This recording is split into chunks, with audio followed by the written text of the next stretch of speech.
আসিফ ভুঁইয়া গেল কই? তার মানে কি তাকে পেলে আপনারা তার উপর হামলা করবেন, তার উপরে ঝাঁপিয়ে পড়বেন?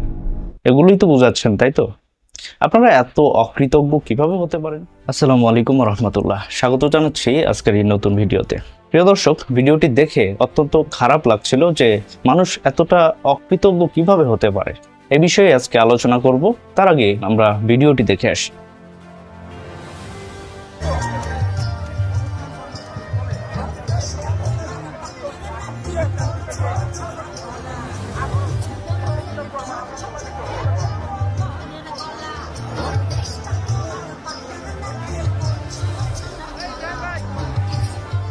এই ভিডিওটি দেখে সত্যি অনেক খারাপ লাগছিল, কারণ মানুষ কতটা অকৃতজ্ঞ হতে পারে। কিছুদিন আগেও যারা আন্দোলন করতে পারতো না, রাজপথে নামতে পারতো না, যাদের জন্য আজকে রাজপথে নামতে পারলো, আজকে নির্বিঘ্নে তারা রাজনীতি করতে পারছে, তাদের এভাবে অপমান সহ্য করার মতো নয়।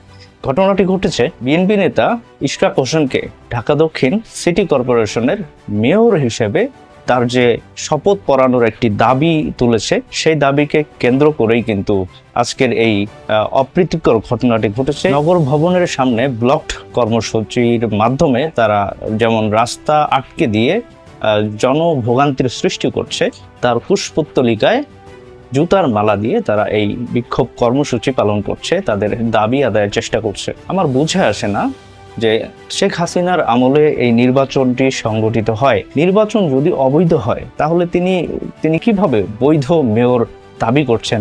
আমার এটা বুঝে আসছে না। উপদেষ্টা আসিফ মাহমুদ কি বলেছেন?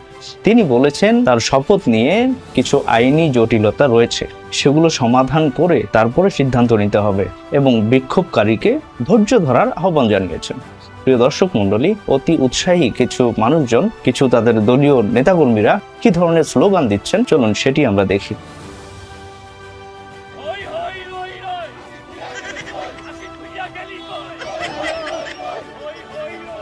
আসিফ ভুঁইয়া গেল কই?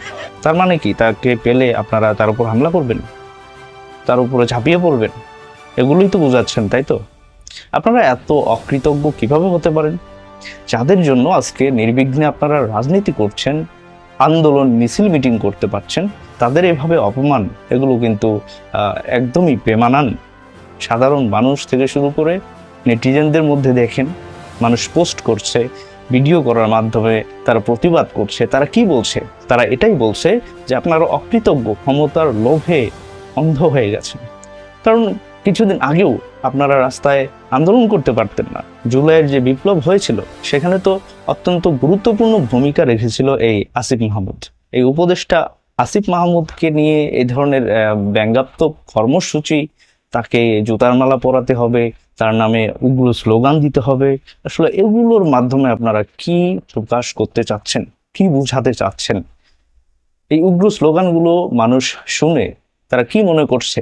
আপনাদের ক্ষমতা লোভী মনে করছে। সামান্য মেয়র শপথকে কেন্দ্র করে এত বড় ঘটনা ঘটাতে পারেন আপনারা, রাস্তা অবরোধ করতে পারেন, জনগণের ভোগান্তির কারণ হিসেবে আপনারা দাঁড়াতে পারেন। মানুষ আপনাদের প্রতি আস্থা হারাচ্ছে, মানুষ আপনাদের দলকে নিয়ে নানা রকম মন্তব্য করছে যে কি তারা এখনই এত ক্ষমতার জন্য পাগল হয়ে গেছে।